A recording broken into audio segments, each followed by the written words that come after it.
Dear friends, आज हम इस वीडियो में कक्षा 10 के मैथ चैप्टर नंबर 6 की एक्सरसाइज 6.2 को कराएंगे बहुत आसान तरीके के साथ। इसका पार्ट नंबर 2 कराएंगे। पहला पार्ट हम करा चुके हैं। पहले पार्ट में 1 से लेकर 7 तक सवाल हैं। दूसरे पार्ट में 8 से लेकर 10 तक सवाल कराएंगे। तो चलते हैं हम सवाल पर। पिरमिड 6.2 का प्रयोग करते हुए सिद्ध कीजिए कि एक त्रिभुज की किन्हीं दो भुजाओं के मध्य बिंदुओं को मिलाने वाली रेखा तीसरी भुजा के समांतर होती है। यदि याद कीजिए कि आप कक्षा 9th में सिद्ध कर चुके हैं। तो सबसे पहले सर्वप्रथम हमें क्या करना है, एक त्रिभुज को बनाना है। तो ये दोस्तों हमने त्रिभुज बनाया।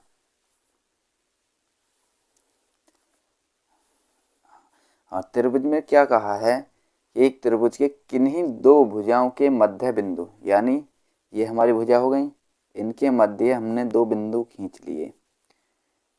ये वाले बिंदु हमने खींच लिए। फिर इसने कहा है आगे, को मिलाने वाली रेखा तीसरी भुजा के समांतर होती है। तीसरी भुजा के समांतर होती है। हम इनका नाम दे देते हैं। इसे ए बिंदु मान लिया, इसे बी पॉइंट मान लिया, इसे सी मान लिया, इसे पी मान लिया और इसे क्यू मान लिया। तो इसमें जो हमें दे दिया गया है, पी जो है ए बी के मध्य है, क्यू जो है ए सी के मध्य है। तो दोस्तों यहाँ लिखेंगे दिया है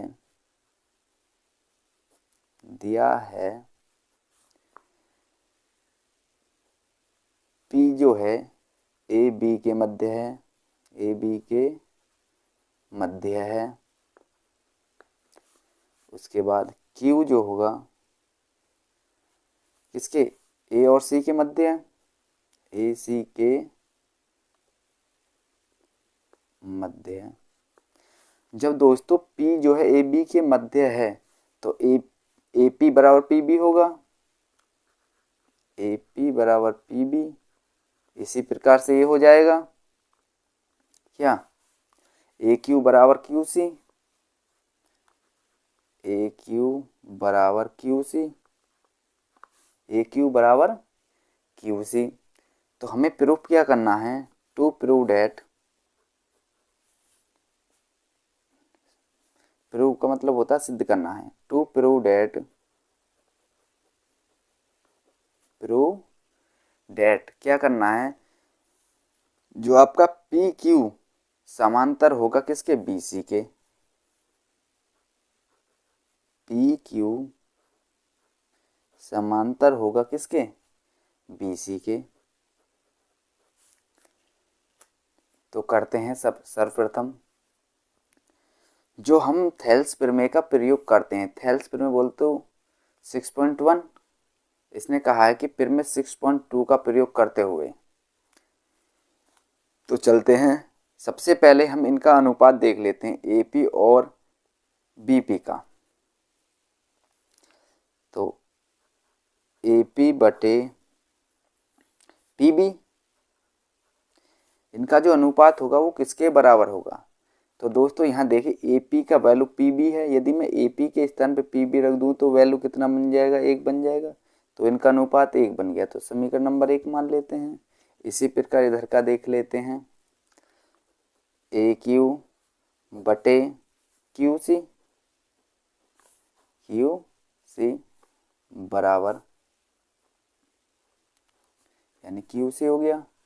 देखो ए क्यू बराबर क्यू सी, यदि मैं ए क्यू के स्थान पे क्यू सी को रख दूंगा तो इससे एक कट जाएगा, तो वैल्यू कितनी बनेगी, एक। समीकरण नंबर 2, समीकरण नंबर 2, समीकरण 1 व 2 से, समीकरण नंबर 1 व 2 से, समीकरण 1 व 2 से देखो इधर भी 1 है, इधर भी 1 है। 1 के स्थान पे हम ये वैल्यू या इस वैल्यू को रख देंगे, तो ये बन जाएगा आपका ए पी बटे पी बी बराबर होगा किसके, ए क्यू बटे क्यू सी, ए क्यू बटे क्यू सी। फिर मैं 6.2 से, फिर मैं 6.2 से जब दोस्तों ए पी बटे पी बी बराबर होगा ए क्यू बटे क्यू सी के, जब ये दोनों रेखा ये वाली रेखा आपस में क्या है, बराबर हैं, तो ये रेखा भी आपस में बराबर होनी चाहिए। तो यहाँ लिख दोगे फिर मैं 6.2 से पी क्यू पैरेलल यानी बराबर होगा, यानी पैरेलल समांतर होगा, ए क्यू समांतर होगा बी सी के, ये वाला बी सी के। तो यही तो हमसे प्रूव कराया था, यानी पी क्यू समांतर होगा बी सी के, तो हेंस प्रूफ हो गया, हेंस प्रूव्ड।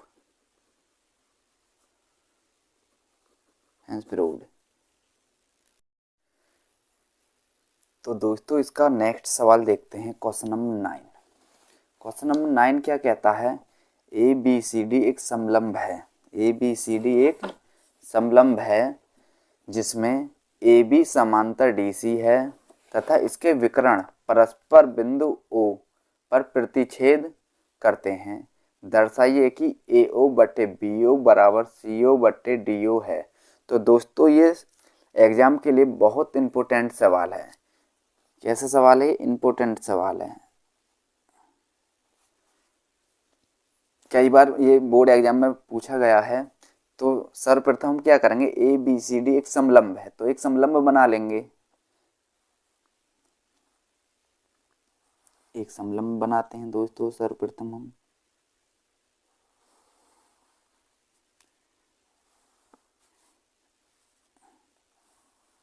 ये हमने समलंब बनाया, इनको हम नाम दे देते हैं ए पॉइंट, बी, उसके बाद सी, उसके बाद डी। तो इसने क्या कहा है, ए बी समांतर होगा डी सी के, यानी ए बी समांतर होगा डी सी के, ये दोनों आपस में क्या समांतर हैं, लाइन। आगे, तथा इसके विकर्ण परस्पर ओ बिंदु पर प्रतिच्छेद करते हैं। विकर्ण कहते हैं दोस्तों इन्हें।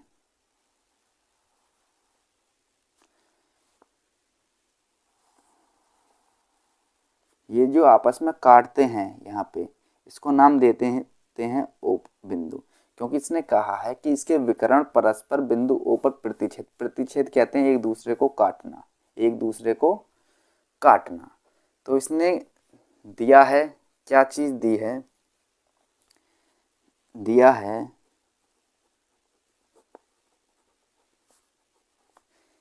ए बी समांतर डी सी, ए बी समांतर डी सी। सिद्ध क्या करना है,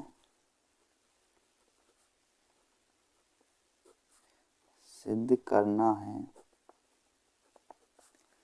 ए ओ बटे बी ओ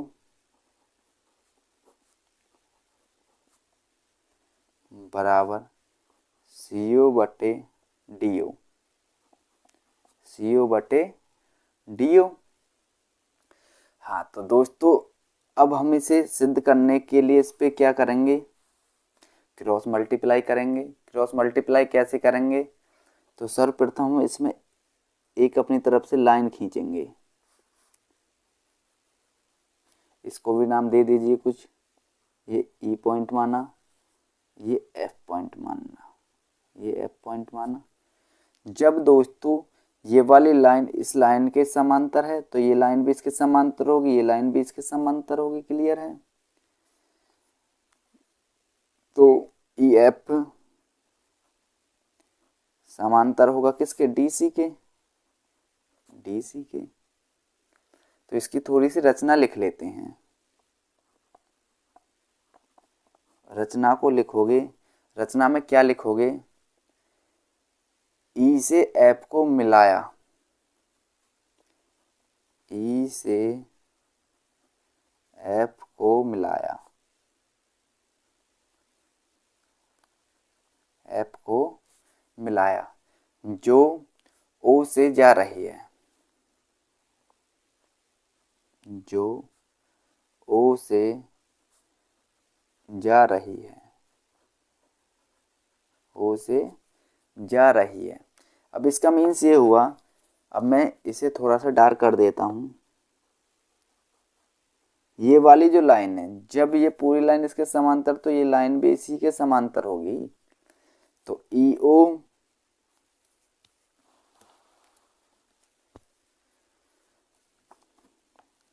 अब देखते हैं इसे। ईओ समांतर होगी किसके? डीसी के। ईओ समांतर होगा डीसी के। जब ईओ समांतर डीसी के, ईओ ये रहा और डीसी ये रहा, तो हमारा जो त्रिभुज बनेगा यहाँ से बनेगा, ऐसे जाएगी लाइन ये वाला। तो इन्हें थेल्स प्रमेय के अकॉर्डिंग रख लीजिए। ए ई बटे ई डी, ए ई बटे ई डी बराबर ए ओ बटे ओ सी, ए ओ बटे ओ सी। इसे कहते हैं थेल्स प्रमेय या प्रमेय 6.1 से। ठीक है, इसको समीकरण नंबर 1 दे देते हैं, इसको समीकरण 1 दे देते हैं। उसके बाद जब ई ओ समांतर इसके होगा तो ई ओ समांतर भी इसी के होगा। आगे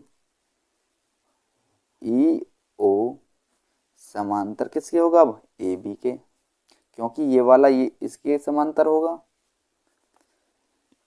ए बी के समांतर हो गया। तो फिर फॉर्मूला वही लगा देंगे, ई ओ तो ये आ गया, उसके बाद ए बी आ गया। तो हमारा जो डायग्राम बनेगा यहाँ से लेते हुए आपको इधर की तरफ बनेगा। ठीक, तो ले लीजिए ए ई बटे ई डी, ए ई बटे ई डी बराबर। उसके बाद जो हमारा डायग्राम बना इधर के लिए बना है, तो ये बनेगा आपका बी ओ बटे ओ डी, बी ओ बटे ओ डी। समीकरण नंबर 2, समीकरण नंबर 2, समीकरण 1 व 2 से, क्योंकि ये वाली दोनों सेम आ गई तो यहाँ से सॉल्व कर लेते हैं। समीकरण 1 व 2 से, समीकरण 1 व 2 से, तो समीकरण 1 व 2 को रख लेते हैं। तो क्या होगा कि ए ओ बटे ओ सी, ए ओ बटे ओ सी बराबर बी ओ बटे ओ डी, बी ओ बटे ओ डी। देखो अभी हमारा सिद्ध नहीं हुआ है तो इसको यहाँ पे रख लेते हैं और इसको यहाँ पे रख लेते हैं, इसे बोलते हैं क्रॉस मल्टीप्लाई। तो ए ओ बटे बी ओ बराबर सी ओ बटे डी ओ, सी ओ बटे डी ओ। तो यही तो प्रूफ करवाया है, ये आपका क्या हो गया भाई? प्रूव्ड हो गया दोस्तों, प्रूव्ड, सिंपल वे में प्रूव्ड हुआ है।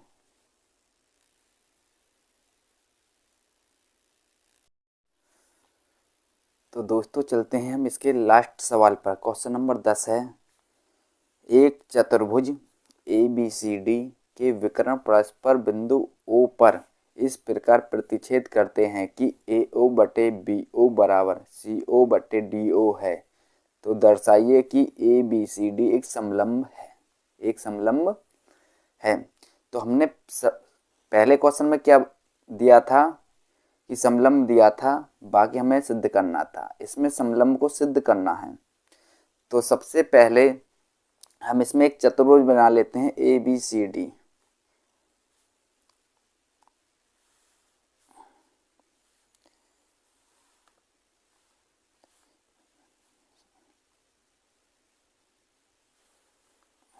ये हमने चतुर्भुज बना लिया। इसने बोला है कि ए बी सी डी के विकर्ण परस्पर बिंदु ओ पर इस प्रकार प्रतिच्छेद करते हैं, यानी इसके जो विकर्ण हैं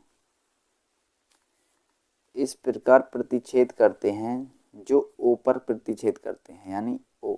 मैंने पिछले सवाल में बताया जो एक दूसरे को काट जाते हैं उसे क्या कहते हैं? प्रतिच्छेद कहते हैं। हमने इसको नाम दे दिया ए बी सी और उसके बाद डी। ठीक है, तो हमें क्या चीज़ तो दी है और क्या चीज़ सिद्ध करना है। तो हमें दिया है AO बटे BO बराबर CO बटे DO। तो यहाँ पे लिख देते हैं दिया है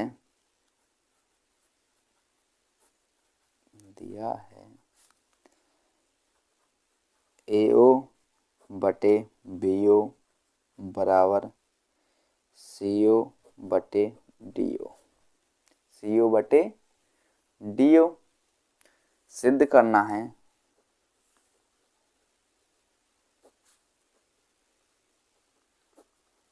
सिद्ध करना है क्या? ABCD एक समलंब है। ABCD एक समलंब है। ABCD एक समलंब है। समलंब है।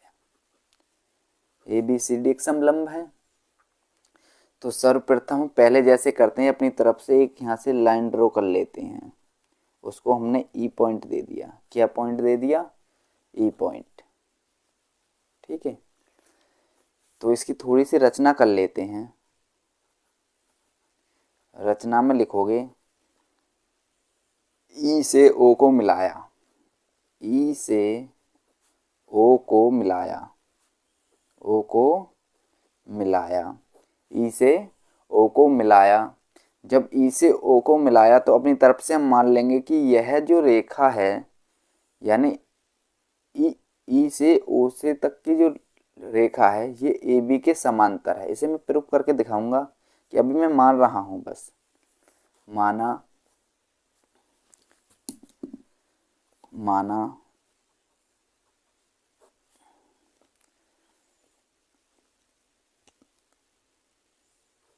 OE समांतर होगा किसके? AB के।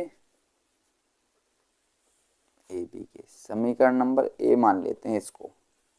मैंने A नाम दे दिया। जब चूंकि OE समांतर AB है तो OE यहाँ है, AB यहाँ है, तो हमारा जो त्रिभुज बनेगा ये बनेगा। ठीक है दोस्तों। तो यहाँ से थेल्स प्रमेय लगा देते हैं। क्या लगा देते हैं? थेल्स प्रमेय से। थेल्स प्रमेय से। थेल्स प्रमेय क्या कहती है कि AE बटे ED, यहाँ से यहाँ तक और यहाँ से यहाँ तक,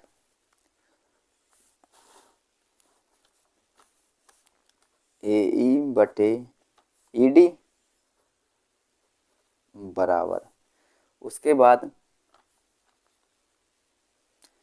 BO बटे OD।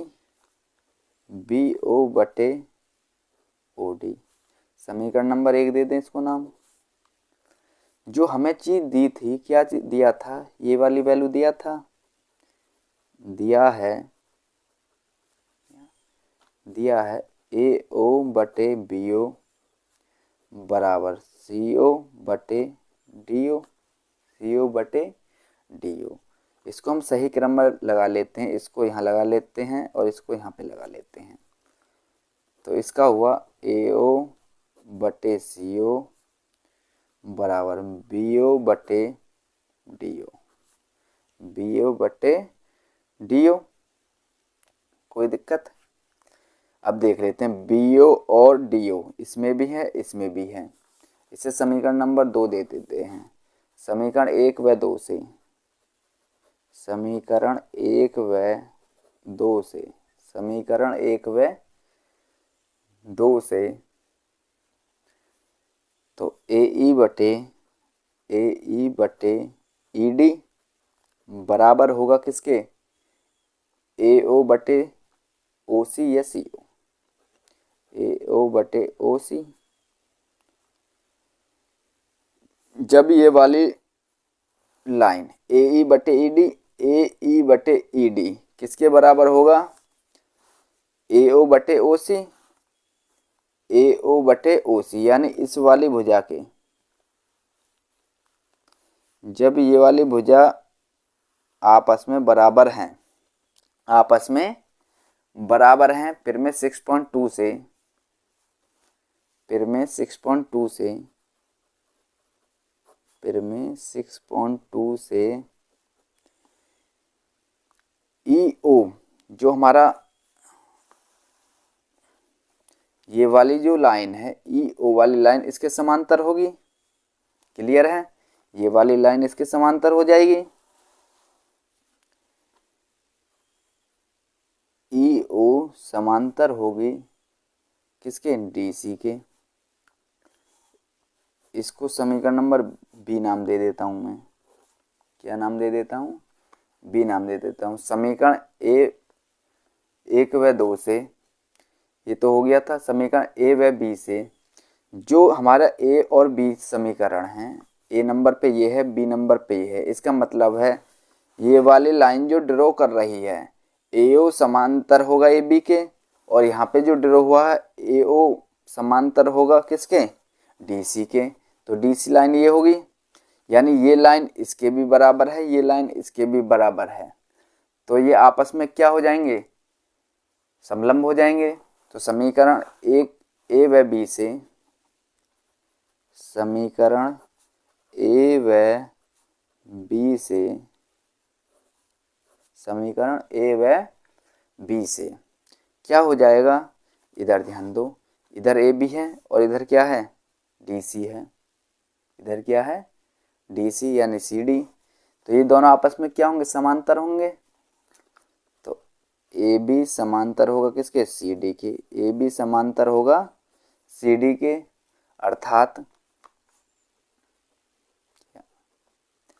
अर्थात ए बी सी डी एक समलंब होगा। जब ये दोनों लाइन आपस में बराबर हैं, ये भी लाइन ये भी लाइन दोनों आपस में बराबर हैं, तो क्या बन गया? समलंब हो गया। समलंब बोल दो या समलंब चतुर्भुज बोल दो, एक ही बात है। अर्थात ए बी सी डी एक समलंब है, समलंब होगा। यही प्रूव करना था,